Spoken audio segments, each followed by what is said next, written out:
everybody. Hi, guys. Well, from smoggy Salt Lake City, Utah. It's Thank God I'm Atheist. If you hear us coughing, it's not our fault. The air is visible, people. That is how this works. So awful. Yeah, this is the podcast. This is the podcast. Yeah, Thank God I'm Atheist, the podcast. I interrupted our normal thing. I'm Frank Feldman. Indeed you are, and I'm Dan Beecher. And coming up today, we have a special visitor. We do. We've invited someone on. Ooh, do we want to tell anything more than that, Dan? Yeah, it's Andrew Seidel from the FFRF. Yeah. We are working hard to benefit. So if you guys haven't signed up for on our Patreon campaign, now's the time to do it. Woohoo! And he'll tell us more about why. Yeah. All right. And coming up first, now we've got some news. Currently, some stuff that happened this week or two. Yeah. Maybe. Yeah. What do you got? At least the last 6 months. Sure. Usually we're fairly timely with our reporting of the news. But you can't stop us from reporting something from 10 years ago if we want to. It's our damn show. All right, Dan. Well, I've got a story about an atheist couple. Okay. Up in Canada, British Columbia to be precise. They have those up there? Yes, they do, Dan. Oh, good for them.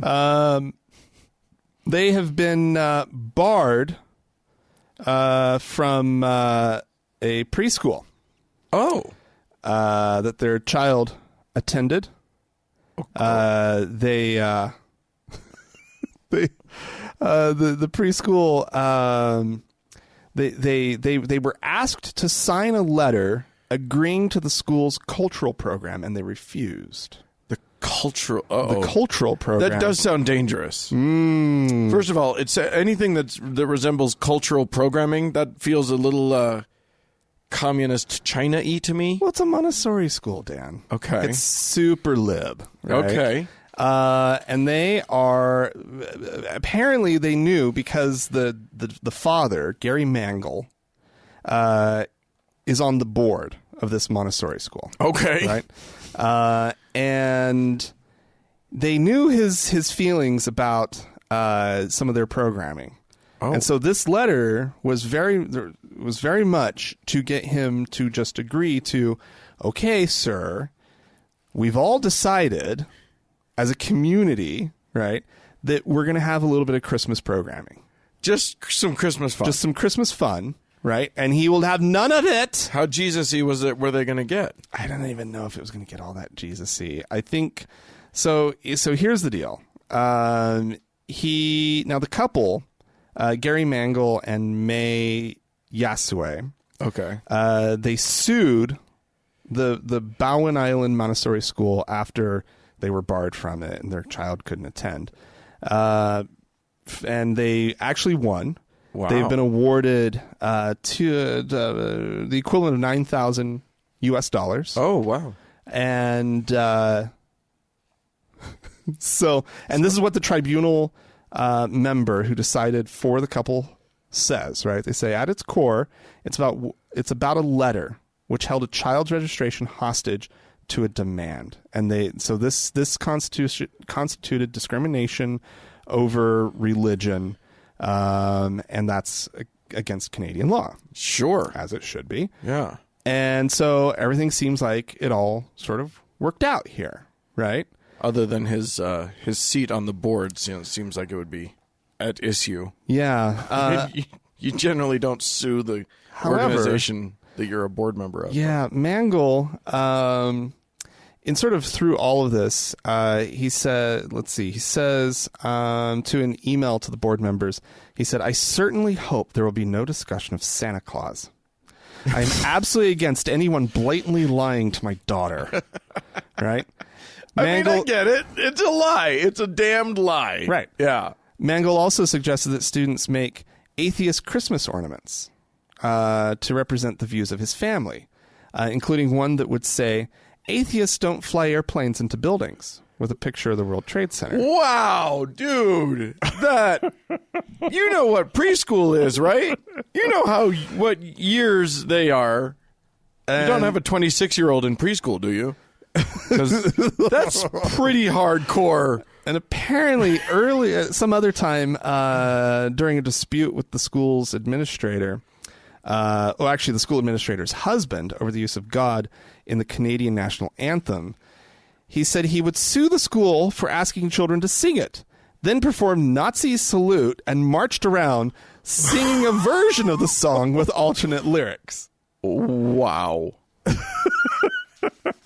Wow. So the tribunal was actually like really clear that they were like, we don't actually think you behave really well. We're not deciding with you because you behaved appropriately. Right. We're deciding with you because this school did actually violate your rights. Right. There was a violation here. You're a nutball. And probably should chill out. But oh my God.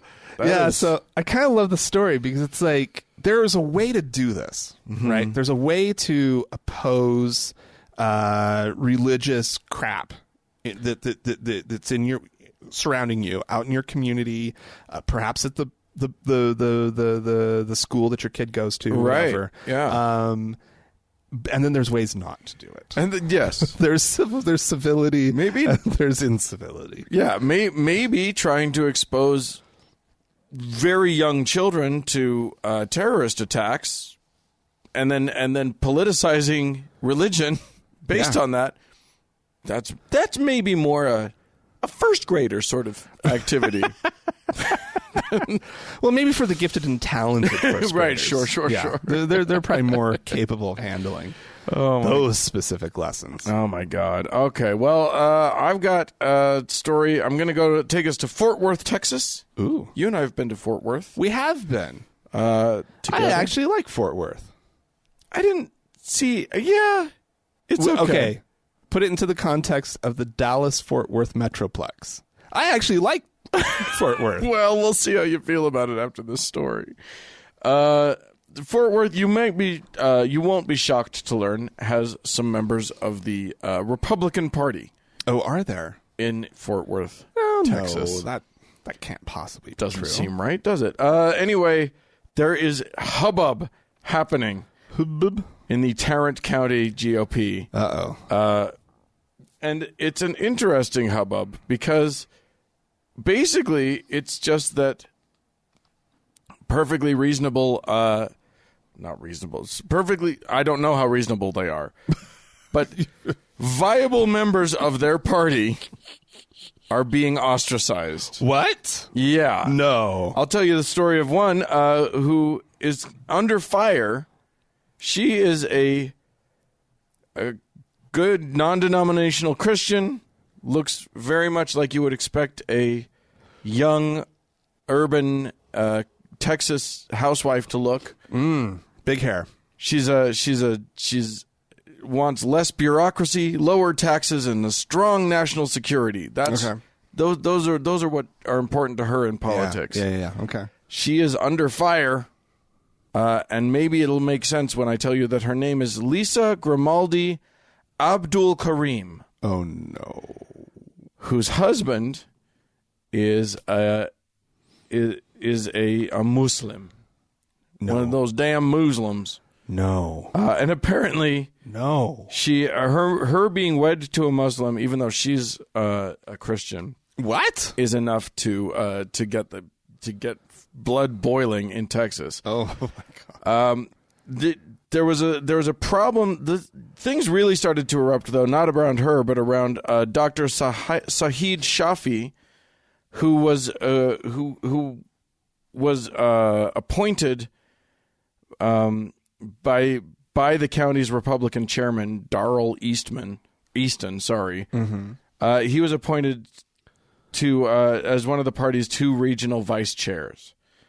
He's a trauma surgeon. Okay. And a Muslim. Oh, no. And apparently... What is happening to the Republican Party? Right? That they're actually, welcoming other people. Well, they're not all welcoming other people from other religions. For instance, one Dory O'Brien, who is a Republican precinct chairwoman from Grand Prairie. Okay. That's not a very Muslim name. No. She has raised... she has a history of raising stinks, including back in 2011 when she criticized... Bob Roberts, you'll recognize that name. He's a megachurch pastor. Okay, sure. who actually invited some Muslims to a Building Bridges with Fellow Texans event. He called it Building Bridges with Fellow Texans. He invited Muslims to come and help build the bridge, and she just thought that was outrageous. Oh, no. I guess there's not much of a story here other than the fact that in Texas, these people have a crazy view of what Muslims are doing. They call it a stealth jihad.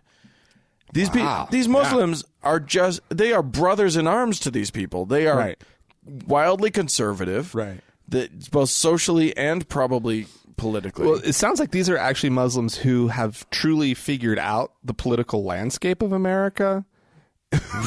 Right. And understand which party actually aligns better with their values. Yeah. Why there's this weird allegiance in the Democratic Party.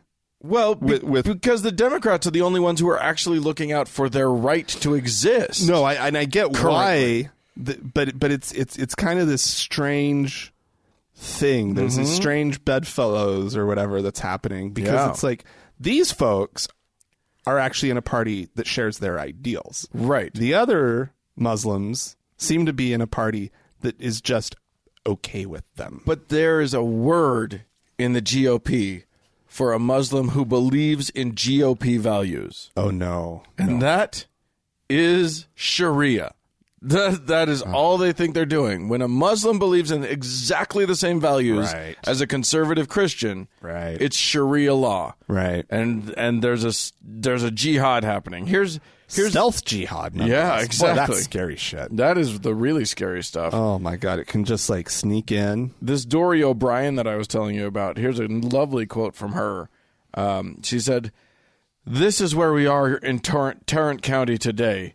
Divided by those who won't see the stealth jihad and by those who do. Those who've drunk the Islamic Kool-Aid and those who haven't." Oh no. If you are if you are a Muslim, you are fighting against America, and that is just a guarantee. You can't, there's no doubt about it. There's no two ways about it. You are anti-American, and she will not drink the Kool-Aid of any other belief. And that's where we are in America. So, I mean, the fact that a few actual like hijab-wearing Muslims are now going to be on the American House of Representatives. Oh, isn't it just it's the worst. Damn. It's everything that's wrong with America. Holy shit. And they want to wear those hijabs. Yeah. You know what those are? What a disgrace. Those are terror scarves is what those are. Yeah. Well, it's a real affront because, down in Texas, I kind of was making a joke. They like the big hair. Yeah. So this hijab is just an affront to their values. I'm just imagining giant hijabs that go like 2 feet above the head of the woman, covering the. She's the nice Texas ladies rats her hair up high and then has to cover it over. That's what they're fighting for. That's what those Muslims want. All those bangs being those gorgeous bangs and that can I demand to speak to a manager hair being covered up. Yeah. No, that's good stuff right there. Oh my God. There you go. All right, Dan. Yeah, what? There's an ongoing story that I think warrants our attention in this world. Okay. And that has to do with China's use of detention centers for re-educating their Muslim population. Yeah, they like to do that. Holy cow.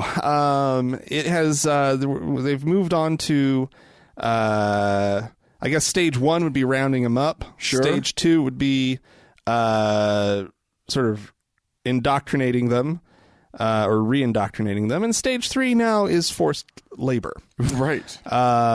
We knew that we knew that there were claims from the Chinese government that these were, sort of workforce training centers. Yeah. Right? For lack of a better They way. are very generous. And they're willing to train people who believe differently than they are, they do, to learn a trade. Oh, absolutely.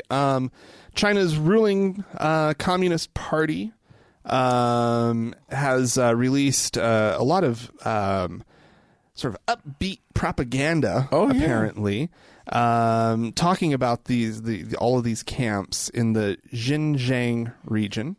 Is that where the Uyghurs are over in the West? That is correct. Okay. And they're saying that they're providing job training and putting detainees on production lines for their own good, offering an escape from poverty, backwardness, and the temptations of radical Islam. I think the word backwardness is their main thing. Yeah. They're not trying to help anybody escape poverty. No. Well, it seems like to me, as probably the rise of the Chinese middle class, there are fewer. They need factory workers. Right. They're just going to where there's cheap labor. Because that is exactly what's happening. Apparently, around these detention centers, there are now factories. Yeah.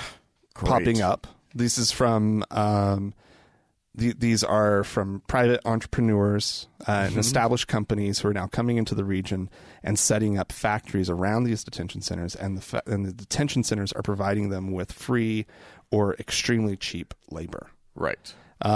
Great. And independent accounts from the inmates are obviously rare because the police are blocking attempts to get near the camps, and they're closely monitoring foreign journalists. Right. But a couple of the people who've kind of escaped or gotten out, or however this has happened, let's see. Here's a story from Abil Amantai, he's 37. He was put up in a camp a year ago, and he told relatives he was working in a textile factory for $95 a month. And there's a bunch of other accounts. You know in what's this horrible article. is that my first impulse when you said that was to go, wait, in China, is $95 a month good or bad for a factory worker? I think back in the day that was probably the going rate. Now that's bad. Yeah, that's not good. But here's the deal: retailers in the United States and the rest of the world need to be on guard against buying goods that are coming out of the Xinjiang camps. These camps most likely, or actually do, violate laws banning imports from prison or forced labor camps. right. So, I mean, we need to, though, make sure that that China's being held as responsible for this action as possible. I was going to go the other way. I was Chinese going to be like, get in there and get your cheap labor while you can. Let's take advantage. That's the real capitalist free way, right free there. manufacturing right there. Boom, baby. I mean, slave labor. It's the history of the planet, right? I mean, our country was certainly built on it. Our wealth, our abilities as a country have a deep and lasting foundation in slave labor. yeah, clearly not a justification for it. No. It's still a bad thing. I'm just acknowledging our history. Sure. However, there's no reason for us to let Chinese off, or the Chinese government off the hook on this. Their state media has praised the centers, obviously as leading a wayward people toward modern civilization. And it's saying that the workers are generously paid. However, obviously reports on that are that it's not the case. And this is from the Xinjiang Daily newspaper. It says the training will turn them from nomads into skilled marvels. Education and training will make them into modern people, useful to society. Oh, thank goodness. They were choosing their own way of life. Yeah, how dare they? How dare they? We'll fix them. How fucking dare they? Don't worry, we'll fix them. Oh, China. China's got to... I don't know what we can do about this, aside from being diligent about making sure these goods aren't coming to the United States. The issue, though, is that one of the other things the article talks about is that most of these goods are not intended for a global... No, of course not. Global distribution. They're more to sell to Chinese and to other, markets in the region. Right. And don't worry, our president's doing everything he can to kill the Chinese trade anyway. So, not on purpose. That's not what he intends. He thinks he's in the middle of a very brilliant trade war. Right. But what he's doing is killing trade. So that's cool. Good for him. All right, I'm going to move on. We're going to lob one over the wall on this one. What? Yeah, we got to look. We have many listeners in the fine country of Australia. Oh, this is true. Yeah, and they probably already know about this, but not from their own media. No, because there's a gag order on their own media. But Yep. We're not based there, and we don't make any money from them really. So nothing they can do to stop. They can't stop us from reporting on it. Were we about to get banned from Australia? Banned? Well, I mean, Are we going to use sort of the all the euphemisms that other global media outlets and the Australian outlets are? Fuck no. Person of international note. Person of international. I think that's what the New York Times referred to. Yes, as. Important person in Catholic Church, Cardinal George Pell. We said it. Yeah, that's right. We said it. The name that should not be mentioned. He who should definitely be mentioned and be raked over the coals. Yeah, absolutely. He's like the third in command, like third most important person at the Vatican, or was. Right. He is now the highest ranking Catholic to be convicted of molestation of boys. Yep. He left Rome in June of 2017 to go stand trial in Melbourne, Australia, and he is the former Archbishop of Melbourne from back in the 90s. Yeah. And he was accused by two former choir boys of sexual abuse while he was Archbishop. The boys sang in the choir at St. Patrick's Cathedral and were allegedly abused by Pell in a room within the confines of the church. Right. And he has been convicted unanimously by a jury.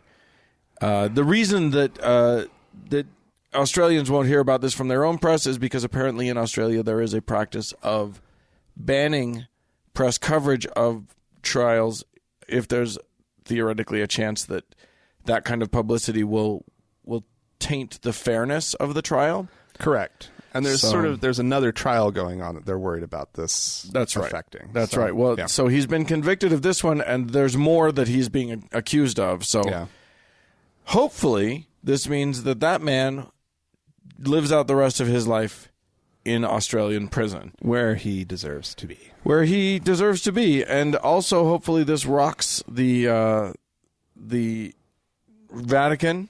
Yeah. Maybe they'll actually, no. I was going to say maybe they'll take more notice. They've taken plenty of notice of this problem.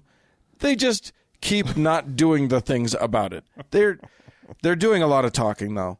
There's plenty of talking. There's a lot of talking happening, a lot of very concerned sort of facial expressions, I think, and some very sad and sincere.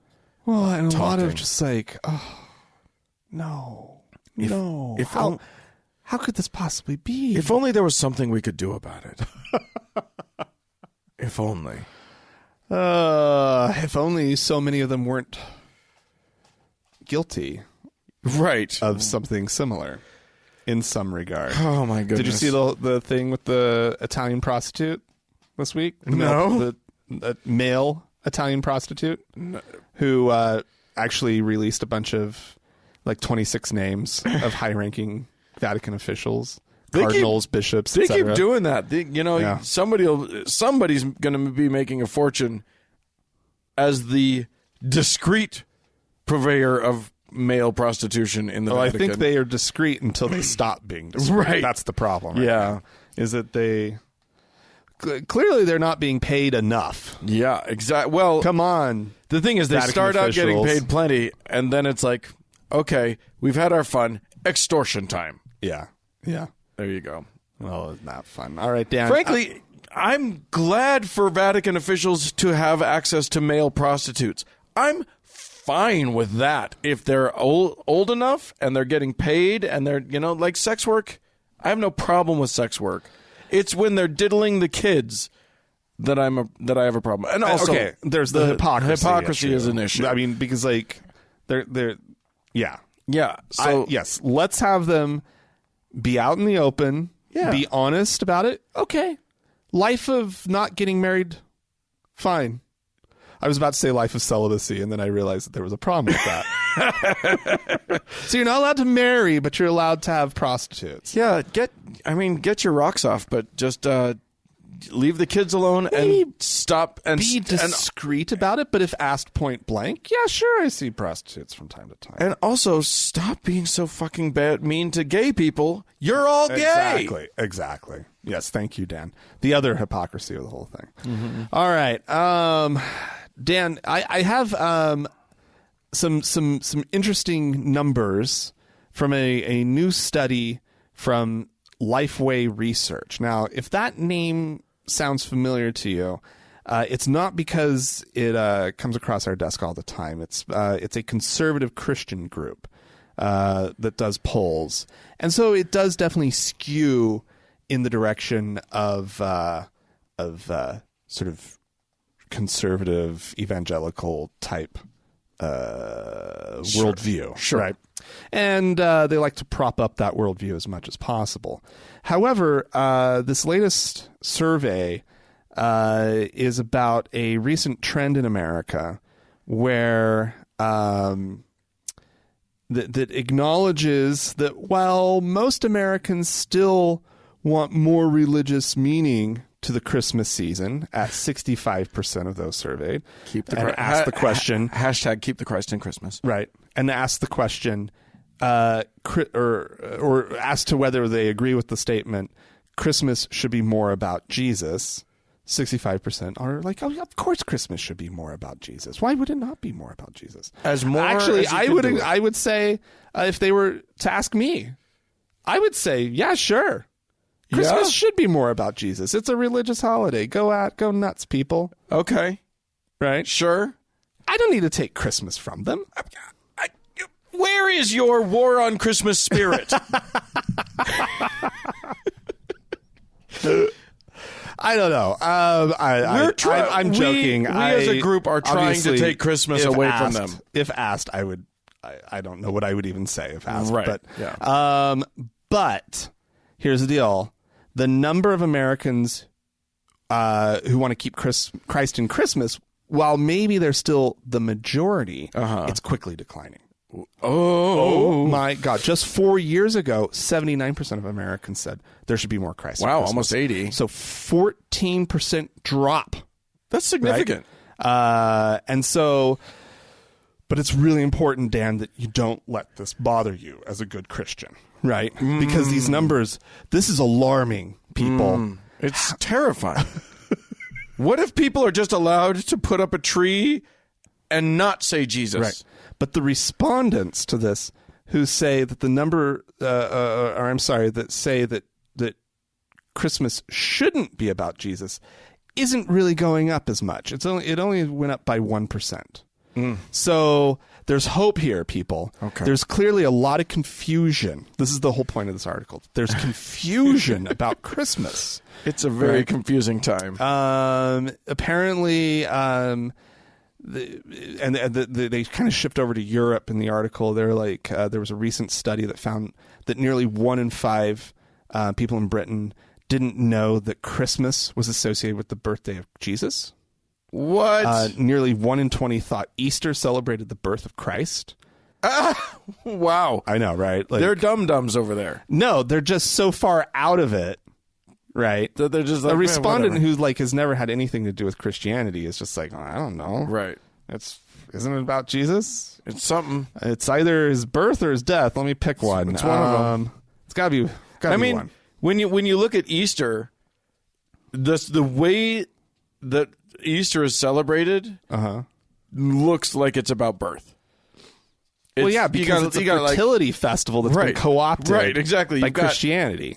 You've got eggs, you've got candy bunnies everywhere. That just fucking bunnies. Have other bunnies. You've got baskets full of goodies and stuff. Yeah. It feels like it's pastels. Oh yeah, feels birthy. Yeah, doesn't feel deathy. But they talk in this article about, the increasing number of Americans who are religiously unaffiliated, even though they don't necessarily reject the existence of God. So they spend a lot of time on this whole, like, atheists really aren't growing. It's just the affiliation is shrinking. Oh. It was kind of a funny little article. Yeah. Let's see. Yeah, and that's... Atheism is growing, kids. Don't worry about it. Atheism is growing just fine. Yeah. Matter of fact, I'm getting fatter in this season, so this atheist is growing. I know, Dan. Just saying. Oh, God, it's the worst. Why? I think I look good with a little bit of plumpness. Oh, do you? I'm very handsome with a dad bod. It's sexy. Don't worry about it. Anywho, okay. Well, that's interesting. I'm not going to fat shame. Not even myself. I'll fat shame you. I know you will. But I don't need it. I'm not going to do it. Oh, okay. Cool. Good. I'm cute. I'm going to take us now to Anne Graham Lotz, who is Billy Graham's daughter. Oh. And she is a preacher. She's the late Billy Graham sired a few who took over the family business. Yeah. So Franklin, his son, is very famous, but also you'd be a fool not to. You know what I mean? Oh, like if I was Billy Graham's son and still held the same worldview I do right now, I would be out there preaching. I don't care. I'd have my jets. Yeah. Oh my gosh. I'd have like 4 or 5 jets, looking for a 6th. Yeah. Well, see, you were deriding the hypocrisy of Catholics earlier, but you know what? It's a growth industry. It's a money. Why would you turn it down? It's a money making. If you are like okay, if you're just going to like go into it entry level, no. Yeah, I'm not going to work my way up that corporate, ladder. No. But if you are an heir, to that name, if someone's just going to hand it to you on a platter, Jesus Christ, indeed. Well, let me tell you something. So Lotz is 70 years old. Uh-oh. She was born in 1948. Okay, yeah. You know what else was born in 1948? The country, the state of Israel. Oh, yeah. Yeah, that's true. So she, on her blog, has made a wonderful little... You know what? These Christians, they're looking for signs. They're looking for... matter of fact, she's been asked, she's been asking, what do I see? The Lord inspired her to say, what do I see? Oh, what does she see? Well, she sees that she has breast cancer. Oh. And that's tragic, and I'm sorry for her for that. That's not something anybody wants to deal with. That came out of left field. But she sees something in her cancer. Is it shaped like Israel? She's 70 years old. Israel's 70 years old, so she's connected to Israel. Does Israel have a cancer? She's wondering if God is telling her that because with her cancer. Yeah. Because she says that, people in the Bible, God had his spokespersons. I like that she used the term spokespersons. They were all men. And they're all men.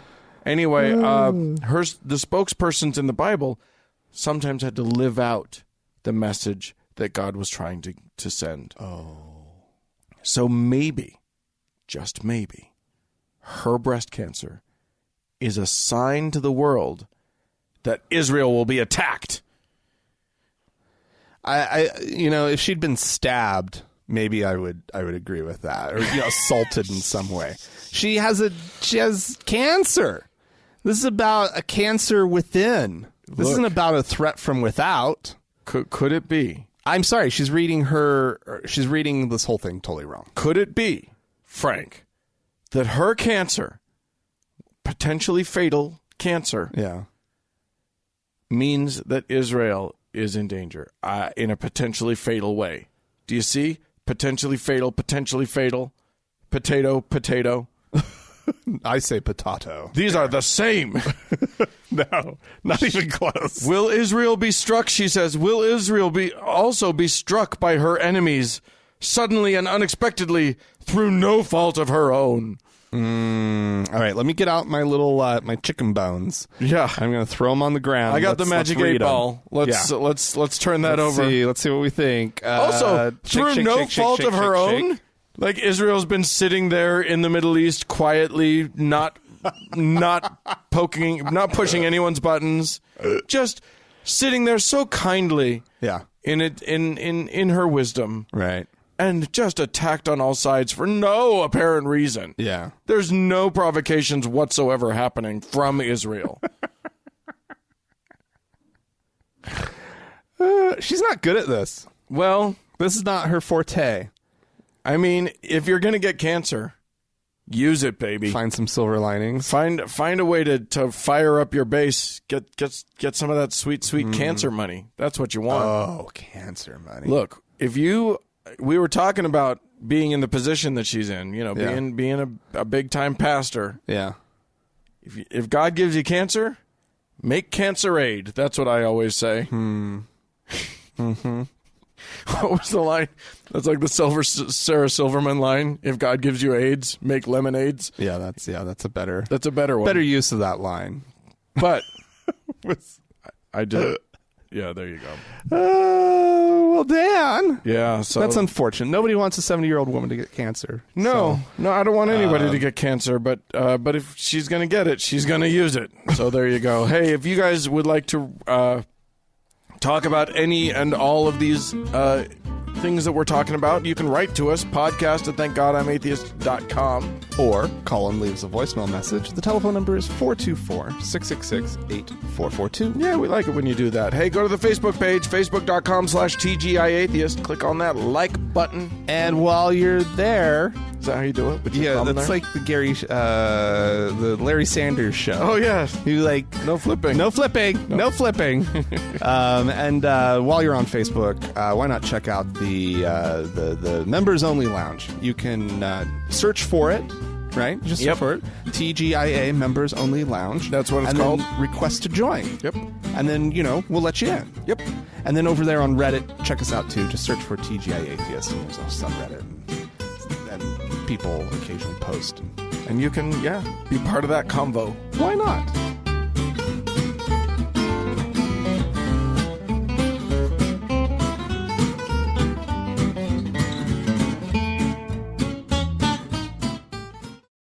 Dan. Yes, sir. Rick Wiles. Oh, that wily Rick Wiles. He's got some weird ideas, Dan. Oh my God, this man. He's one of those great Christians who knows what's really going on. Well, the problem with Rick Wiles theorist. is that he's a conspiracy theorist in addition to being a Christian, right? And so it all they go hand in hand a lot of the time. In these modern times, they definitely do, right? But it's totally possible to just be a good Christ-loving person, and you go to church and you sing your songs and you read a little Bible verse and you listen to the minister and he says something that you kind of like, and you go home and you feel good about yourself, right? That is a totally possible way to be a Christian, and I really don't have that big of a problem. If that's what you want to do with your Christianity, great, fine, whatever, right? But Rick Wiles is a hateful human being. Listen, you're not going to make money. Ideas. You're not going to rile people up, right? With kind, sort of fine Christianity. Sure. What's going to rile people up is crazy. Right. And Rick is doing a good job at crazy. Sells it in bulk. So here we go. And I say to people, this world is run by Satanists.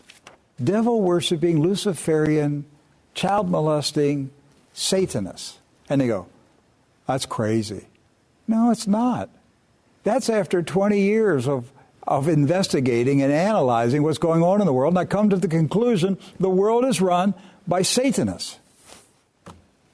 I don't know what other conclusion you can come to. If you're a pedophile, you get advanced in Washington. You can commit all kinds of crimes. You can be a rapist. You can do anything.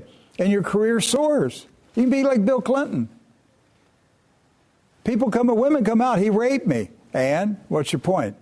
Oh, my God. It's Satanists and pedophiles. Not Satanists. Satanists. I love how he says it. It's Satanists. Oh. These guys. Here's what's amazing to me is that these nutballs, him and what's his name, the gay frogs guy. Why can't I? Oh, the screamer who's not on YouTube anymore. Terrible names. Infowars. Yeah. Anyway, the thing, somehow they've gotten it into their heads that the bad guys, this cabal of left-wing evil people run by Hillary Clinton and George Soros or whatever, my God, yeah, are all Satan-worshipping pedophiles. And they're running pedophile rings and whatever. Do you know who's pedophiles? Yeah. You know where what the biggest pedophile rings we have are? It's over in the churches. It's the churches. Yeah. How are they doing this? It's amazing. Their look over thereism is astounding. Yeah, I don't know. I always just walk away. I mean, Rick. So we have this tradition of playing Pat Buchanan. Pat Buchanan, Pat Robertson. Yes. And I have no affection for Pat Buchanan. Right. Pat Robertson is a crazy old man. He says weird shit. He's easy to make fun of. Yeah. Right? He's infuriating at times with his bigotry. But other times he's just adorable with his nutballs. With his bigotry. With his bigotry. With his anything. He's just kind of this... He's this crazy old man. But the Rick Wiles of this world, I listen to him and there's this part of me that just feels so fucking bad for people who live in that level of just like complete misreading of the world that they live in. Right. Like they look out at the world and they see nothing but evil. And what a horrible way to live. Yeah. Like, it's poison. It's poison, and they're convinced of it. And I mean, if that's not an Old Testament prophet, right, who has all their people all huddled around them and saying awful, horrible things about the world that's around them, it's going to get and you. Everybody's out to get us. And the Hittites, they're awful and they're evil and whatnot. And it turns out the Hittites were fucking awesome. Yeah. Right. Same with the Persians. Right. All these like ancient empires that were like really fucking cool and advanced, but the writers of the Old Testament looked out at the world and saw nothing but evil and awful and the horrors of Babylon and this and that. And we see the exact same thing today with people like Rick Wiles, and they live a horrible life. And well, I will say this: I think Wiles probably lives a pretty nice life. The people that pay attention, health. Well, I'm saying the people who pay attention to him, right? The people who are listening and being terrified by what he's saying, those are the people whose lives I care about. I don't give a fuck about Rick Wiles, but there are people who are paying attention to him, paying attention to Infowars, whatever. It's nice that you extend it out, but Rick Wiles strikes me as a true believer. The ding dong over on Infowars, I don't think he's a true believer at all. What's his name again? We still need to figure out his name. Okay. And people are screaming at their car radios right now. His name. Yes. But nonetheless, Alex Jones, right? Boy, take him off YouTube. I forget who you are. I don't believe Alex Jones for a minute believes the shit that's coming out of his mouth. Oh, no. I watch Rick Wiles, and I 100% believe that he lives this delusion. Right? He is in it. He's profiting off of it? Sure. Right? He's been smart enough to figure that part out. But he lives that delusion. Sure. And I think that's a wretched place to be. Well, he's a wretched man. They're all sort of sad. I always like to imagine them as living on, or being your neighbor, right? You obviously don't want Alex Jones living next to you. No. And I don't think you want Rick Wiles living next to you. He'd be pretty annoying. And Pat Robertson? I don't know. Yeah. Maybe. He'd probably be fine. He's kind of, He get into some funny conversations. I'd invite him over for a barbecue for sure. You kidding me? Oh, I would share a beer with that guy. I mean, I'd probably share a beer with these other guys just to watch the show. I'd just start pushing buttons and see what I wouldn't happens. want them anywhere near me. But yeah, Robertson just seems like, yeah. Anyway, I don't know. Hey, we've got a voicemail, right? We got yes, somebody who called in. Yeah, a response to, let me pull this up real quick. Something we were talking about last week. I believe it was last week's show, right? About which one of us brought up the thing about the kid? I don't know. It was your story, I believe. Listen to our show. Anyways, it's we were talking about how, like, there's that whole thing about how at some point in the Christians believe this whole thing about in the last days you're going to be given the choice. Oh yeah, Christ or death. We had somebody write into us talking about missionary work. That's what it was. Yeah. That's what it was. You're right. And kids believing that the highest honor they could have is to fucking die for their religion. Right. Well, here's a listener with some firsthand experience, having been that child. Yeah. Hey, Frank and Dan, this is Adam from Kansas City. Just wanted to touch base on two things you mentioned this past episode. One, as a youth in the Lutheran church, I remember probably second grade being told a story about a little girl who was kidnapped by bad men and was asked to renounce Jesus, and she would be saved, and she refused to do it, and she was murdered. And I remember this being told in a celebratory, manner. It's something we should aspire to and to take a lesson from. And as a second grader, that was a lot to grapple with. But I do remember taking these very heavy-handed hints that this is how you are a good Christian. This is how to act in this situation, even as a second grader. And, it was just hard to wrap your mind around at that age.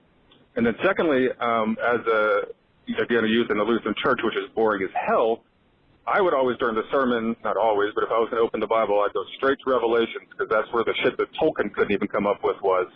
And I remember really glumming onto not only the beast, I took everything literally, so the beast coming out of the sea and all the other crazy stuff, but also the idea that the army of the good, i.e. the Christians, will be, shocker, persecuted and attacked by the bad army, and that ultimately there would be this final battle, and that we would have to fight the evil and we would win. And I kind of glummed onto that because I was into G.I. Joes and everything else and didn't really think that much through.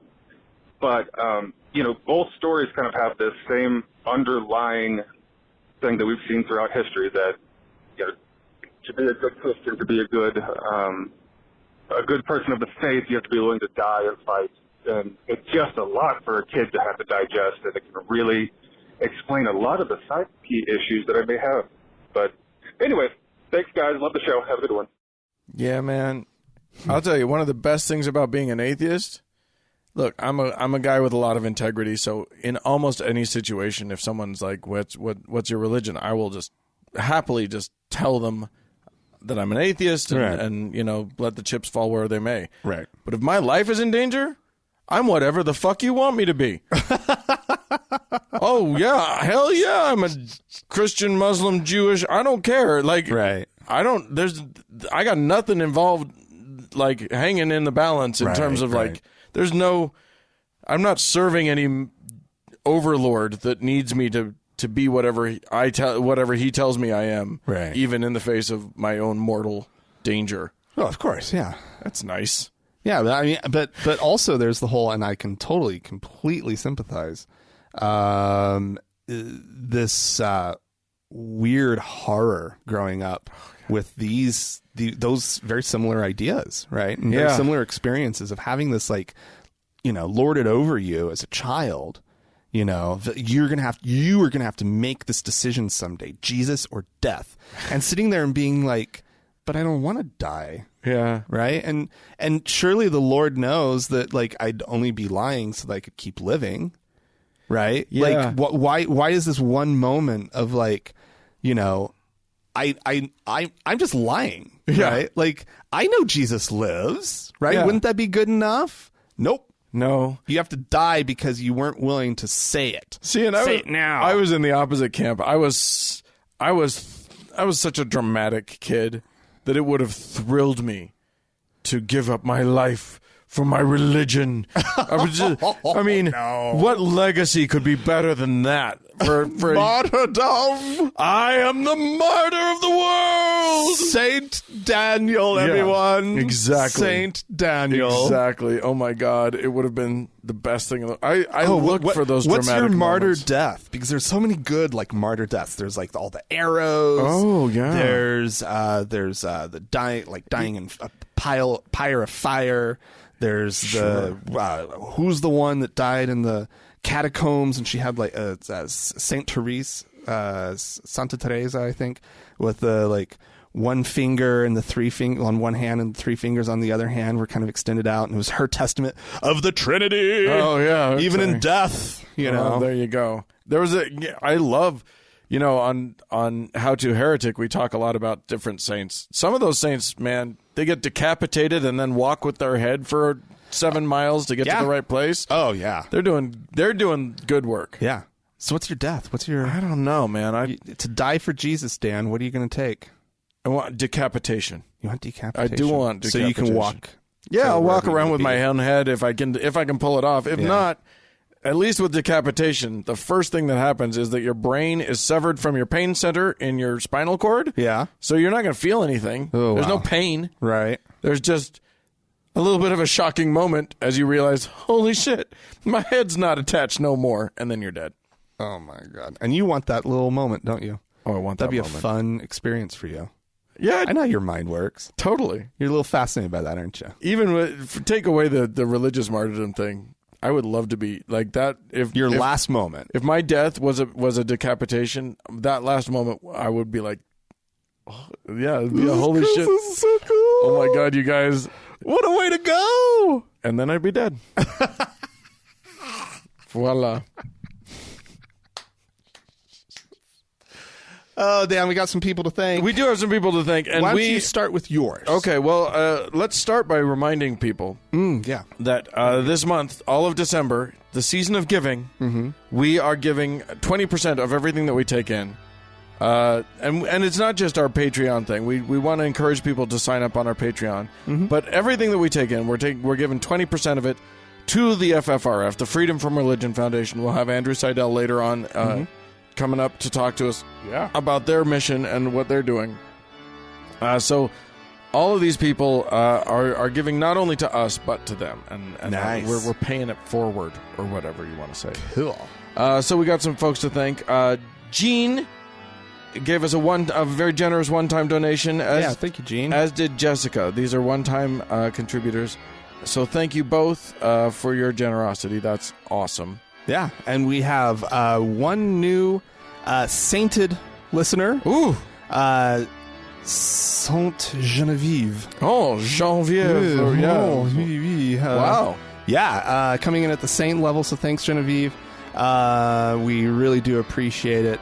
And, as always, our top donor, our Lord and Savior. She reigns supreme, everyone. Drum roll. Bow down. Jenny! Thanks so much to all of our donors. And if you would like to become a part of this wild giving spree, jump on, go to thankgodimatheist.com and click on the Patreon button and join up. Yeah, we sure do appreciate the support, guys. Thanks so much.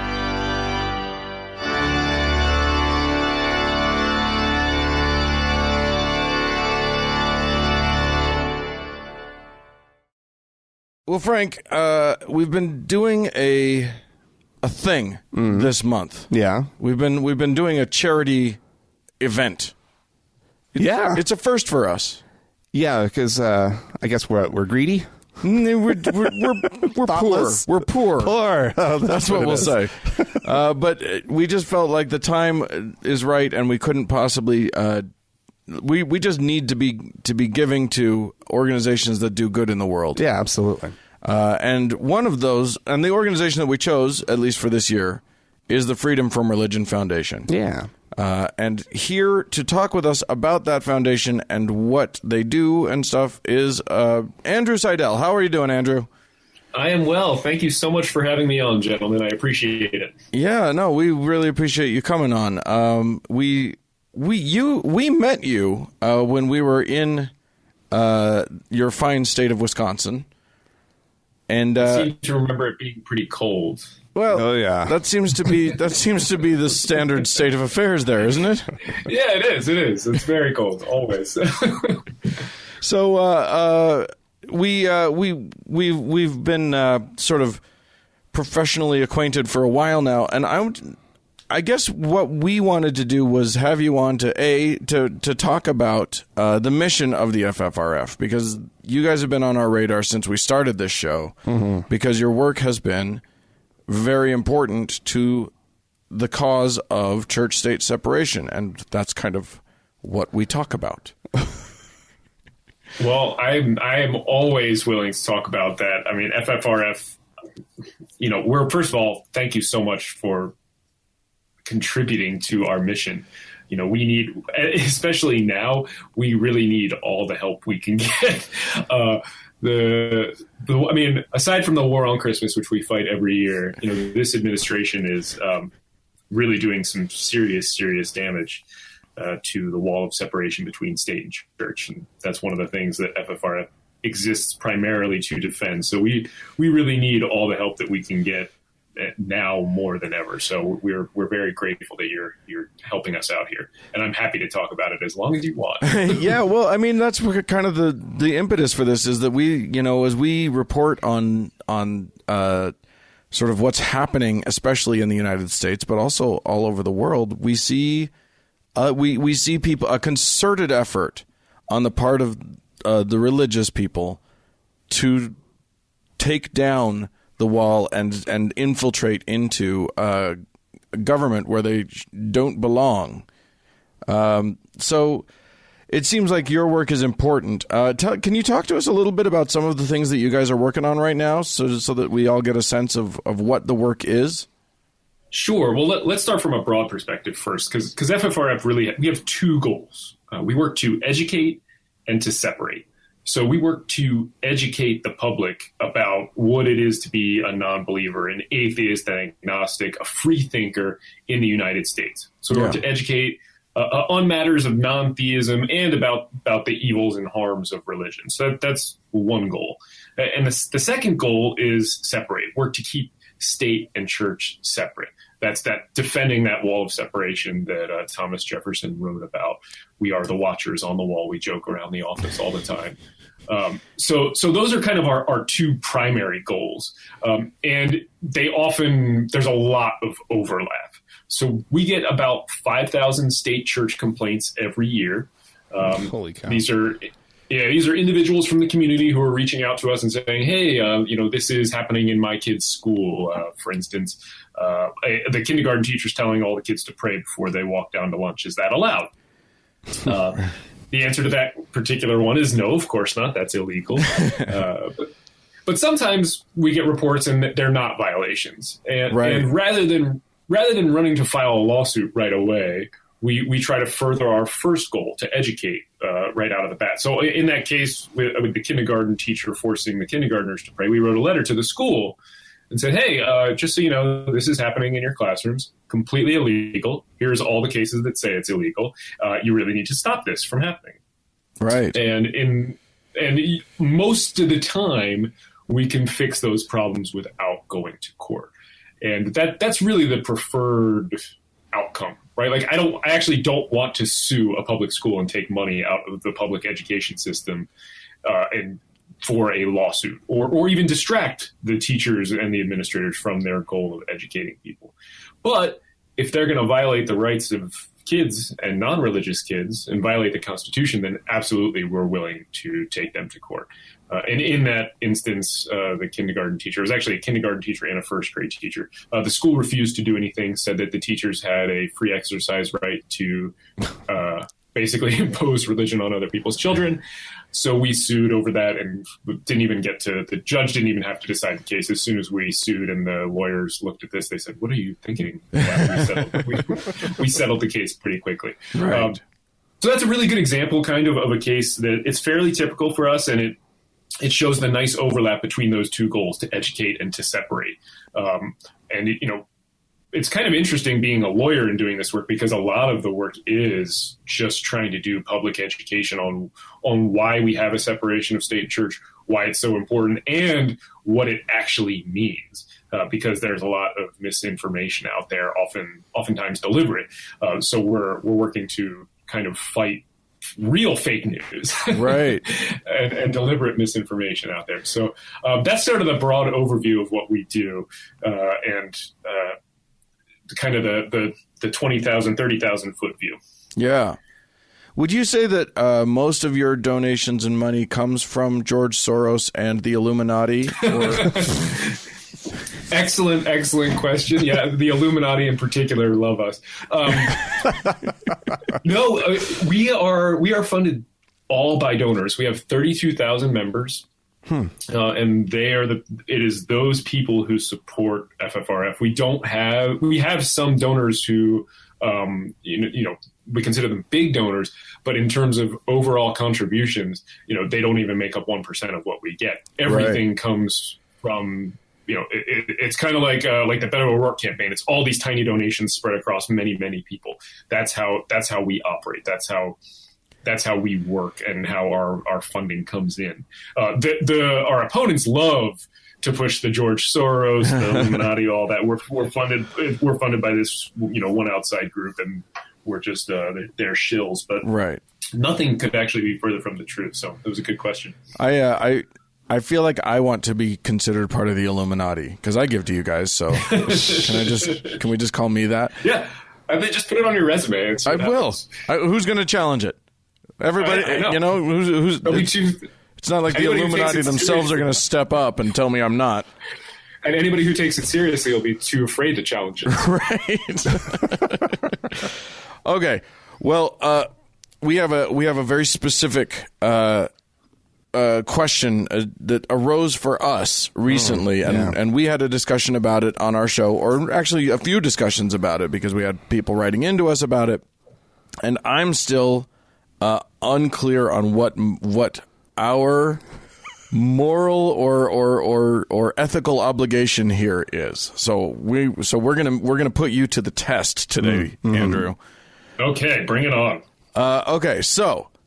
It wasn't long ago, a few months ago, I was driving through my fair city of Salt Lake City, and in a neighborhood adjacent to my own, a neighborhood that is called Guadalupe, if that tells you anything about the nature of the neighborhood, there is a very small public park, one little swing set and a little bit of grass, but nothing that you could, play a sport game on. And there's a statue, and the statue looks like an amoeba, but inside of it you can very clearly make out that it is that sort of outline shape of Mary, the Madonna of Guadalupe, the same shape that you see on a prayer candle that would be sold in a Mexican store or whatever. This Virgin of Guadalupe. It's titled Lupe the Woman, or Lupita the Woman, which is a very clear reference to the Virgin of Guadalupe. It is very clearly a Mexican Catholic icon on public property. And I thought, uh-oh. Because I know that there are issues there. So maybe you can help guide me through what I should be thinking when I see such a thing, and what I can do. Well, the first thing that you can and should do is, especially if you're just not you in particular, Dan, but any of your listeners out there, the first thing that you can and should do is you should go to the FFRF website, ffrf.org, and there's a legal tab on there, and on that legal tab you can report a state church violation. Okay. So you would say that's the first. You would say that this is a state church violation. I would say if you have any doubt or are not sure or are wondering, that's the first thing that you should do. Okay. I mean, we can help you out, and you will immediately hear from one of our attorneys within a day or two at most. And then we will ask you probably a bunch of follow-up questions. The more information you can provide, the better. In the case of anything that you could take a picture of, if you could snap a photo of it, there's ways you can submit that photo through the website as well. Super, super helpful to do that. Sure. So in this instance, first of all, let's start with the fact that government displays of religion on government property are probably unconstitutional. That's kind of your baseline rule. Right. So a couple of questions that we would want to follow up with on you on this one are, one, is this definitely government property? It sounds like you're sure that it is. Yeah, it's a public park, I think. Okay. So that checks that box. So the second one is, well, is this really religious? And it sounds like it probably is, though there's likely an argument that could be made on the other side. Well, maybe it's not really religious. Maybe we're talking about it just as the name, to represent the name of the neighborhood, something along those lines. We've seen those arguments pretty regularly. Oh, interesting. We've run up against those arguments in court. But really the baseline question that you're asking is, should we make a stink about this? Should we complain about this? And for me, the answer to that is nearly always going to be yes. And here's why. Because if it is a violation of the separation of state and church and you don't complain, you kind of lose the ability to stop that violation. Right. So there's this really weird day in 2005 when the Supreme Court handed down two decisions. Both cases were about 10 Commandments monuments on government property. Right. So one of the cases involved a Ten Commandments monument on the grounds of the Texas Capitol building in Austin, Texas. One of those big granite monuments that they put up after Cecil B. DeMille's movie, The Ten Commandments. That's right. The movie studio sent those out, didn't they? Yeah, they worked with the Fraternal Order of the Eagles to get these put up all over the country. And actually, here in Wisconsin, in Milwaukee, Yul Brynner, who plays Pharaoh in the movie, was there for the dedication of the first one that went in. Oh, wow. It went in Milwaukee, and FFRF got that removed, and we have pictures of the crane lifting out this Ten Commandments monument off government property. So that was pretty cool. So that was the first case, Texas Capitol grounds, Ten Commandments. The second case involved a couple of courthouses in Kentucky, county courthouses, and they had put up Ten Commandments displays in the lobbies. So not a big granite monument, but picture on the wall. That was challenged by the ACLU, and then they put up the Constitution and the Declaration of Independence alongside the Ten Commandments. That got challenged again. Then they added more things like the Mayflower Compact and the fourth stanza of the national anthem, which nobody knows, but has language about trusting in God. So, and that was what they were going for. Let me guess. They didn't put up anything about Allah and any Quran messages. No, give that man a prize. They did not put up anything along those lines. But those were they were new displays that they put up, and it was very clear from the history there that they put up just the Ten Commandments, and then they were trying to push this narrative of we are a Christian nation. Basically, that was what they were trying to push with these displays. Right. And so on the same day in 2005, the Supreme Court decided that those Kentucky county courthouse displays were unconstitutional, and they had to come down. Ten Commandments display got to come down. And they upheld the display on the Texas State Capitol grounds and said, yeah, that's fine. It can stay up. Both decisions were 5-4. Justice Breyer was the justice who flipped his vote in the two cases. And one of the reasons that he gave was that, that Texas monument has sat there for about 40 years and nobody's complained about it. There's never been a legal challenge to it of any kind. So obviously people don't think it's religious, which is bonkers logic. I mean, it's terrible, terrible logic. It turns out that it's not true. Nobody submitted evidence of this because why would you decide a case on that basis? But it turns out that FFRF had sent several letters to various Texas government officials saying, hey, this looks like a problem. You really ought to take it down. And were ignored. There's actually also somebody asked for the Texas Attorney General to issue a legal opinion in the 1970s on whether or not the monument was constitutional or not. Wow. And the Texas Attorney General even refused to entertain that possibility at all. Wow. So Breyer was wrong on the history, but he kind of okayed it because, hey, nobody thought this was a problem, so we're going to leave it up. Wow. So the lesson there is really important. You know, if you see something, you've got to say something. Otherwise, it may be there forever. So we at the FFRF tend to err on the side of challenging these things and making the government defend them, because otherwise you may never be able to get rid of them. Yeah, it does seem like, you know, it's so funny because part of me, when and we talked about this, Frank, when we were discussing this statue that's in our park, it was like part of me says, look, this is a marginalized community, the Latino community of Salt Lake. This is a big part of their culture. Why can't they just have this one thing? And, you know, nobody else even sees it because nobody goes into this neighborhood. Right. And it's just like, it just felt like such a minor thing. Why can't we just let them have it? But I think you might argue, Andrew, and I'll let you actually speak for you. But I wonder if the argument is that any allowing any violation to stand kind of supports all violations in some way. No, and that is 100% true. And this is an argument we run into frequently. Basically, come on, guys, this isn't that big a deal. That's essentially what the argument boils down to. Right. And courts have bought that argument, and they've used deliberately these little violations to approve bigger violations. You know, it's sort of this house of cards that they built with these tiny little breaches of the wall to allow bigger and bigger violations to come through. The talk I gave, I think it's up on YouTube.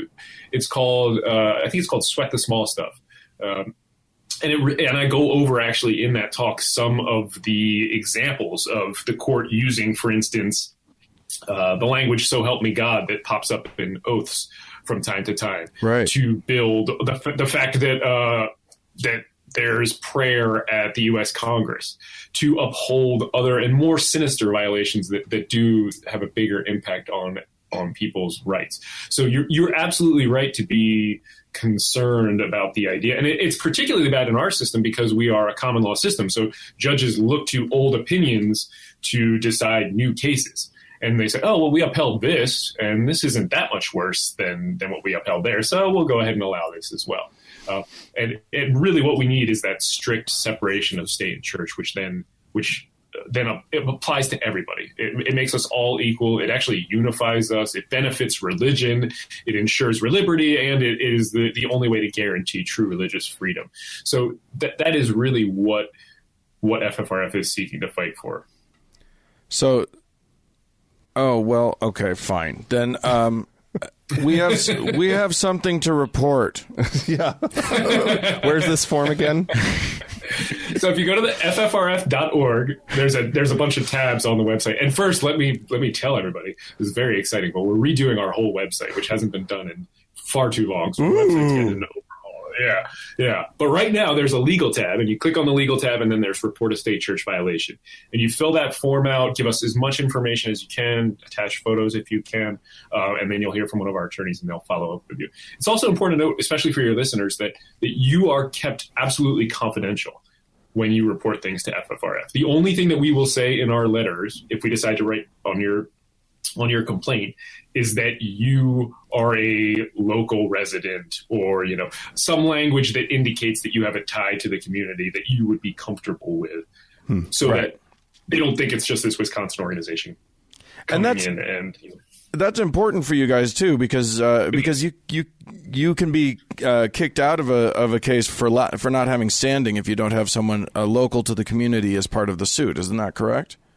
That's absolutely true. And it's also important because it's an argument that we hear, you know, constantly. We're just these out-of-state atheists coming in to complain. And it's critical that people understand that no, we are complaining on behalf of people in your community who feel ostracized by the government, their government, aligning itself with one religion over another and with religion over non-religion. That is something that,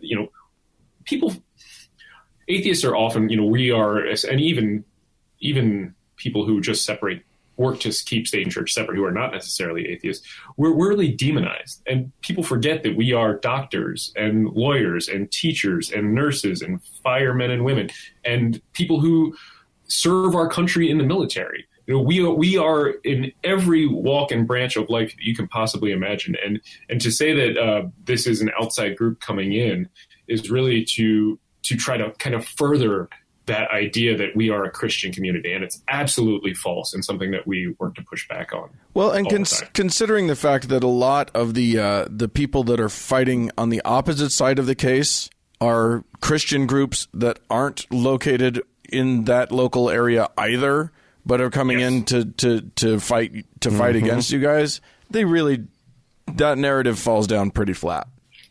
It does. It's a terrible argument. It's also a terrible argument when you think about what we're trying to do, which is we are trying to uphold the First Amendment of the Constitution.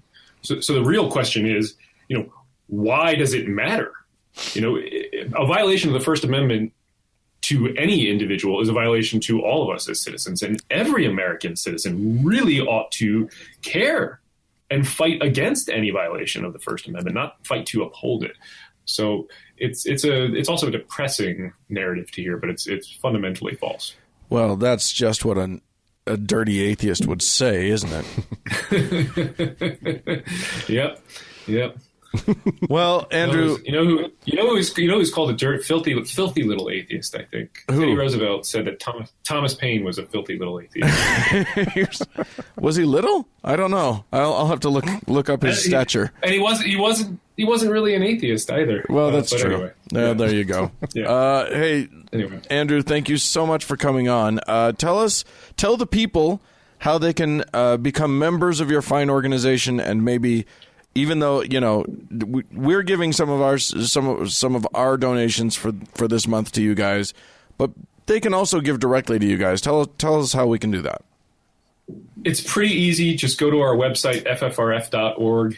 Join up. Memberships are only $40 a year. Of course, you can give more, and we would certainly like that. But we also, it's important to know, it's not just important to give money. It really is important to join. When I write a letter, I preface it by saying, look, we're writing on behalf of 32,000 members. And that has a much bigger impact than if we're saying I'm writing on behalf of 2 members or 30 or 300 or even 3,000. The more people that we can call members, the more we can do. And it also makes a difference when we're up on Capitol Hill talking to legislators about, the Religious Freedom Restoration Act and repealing that, or protecting the Johnson Amendment, which, and we go up to Capitol Hill about once every 2 or 3 months to talk about these issues.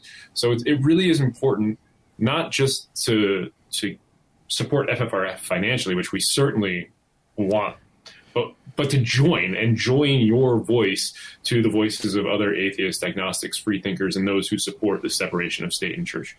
That's almost more important in a way. Well, I agree with you. It's why I am a proud member, and I hope that our listeners heed that call. And thanks so much for the work that you do, Andrew. It's important, and we're glad to have you out there on the front lines. Thank you so much for having me on, Dan and Frank. I really appreciate it, guys. Well, Dan, that was great. I'm glad you set that up. He's a pistol. Yeah. We've got some work to do on our end, but that's great. And well, hopefully we've inspired some of y'all listeners out there to lend your support and go be members. Yeah, that's something I really took away, that getting that number up, and there are enough of you out there, right? Yep. We know we've called on you for like star ratings and that kind of stuff. We know you can show up.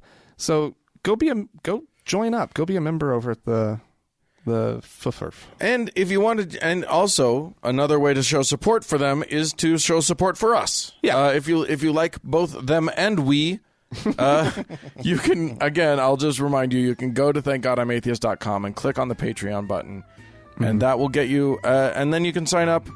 All of the donations, if you start your Patreon now or any time in December, we will give a full month's worth of, or 20% of a full month's worth of your tithes to the FUFRF. We're doing our best to make sure that we're giving as much as we can to them. So we really appreciate all of our donors, and new donors are welcome. So hey, you know what? If you want to write into us, if you want to communicate with us, if you have anything you want to say to us, go to podcast@thankgodimatheist.com and email us. That's the email. Yeah, or you can call and leave us a voicemail message. The telephone number is 424-666-8442. Yeah, go to the Facebook page, facebook.com/TGIAtheist, and click on that like button. And while on Facebook, search for the TGIA Members Only Lounge. Request to join.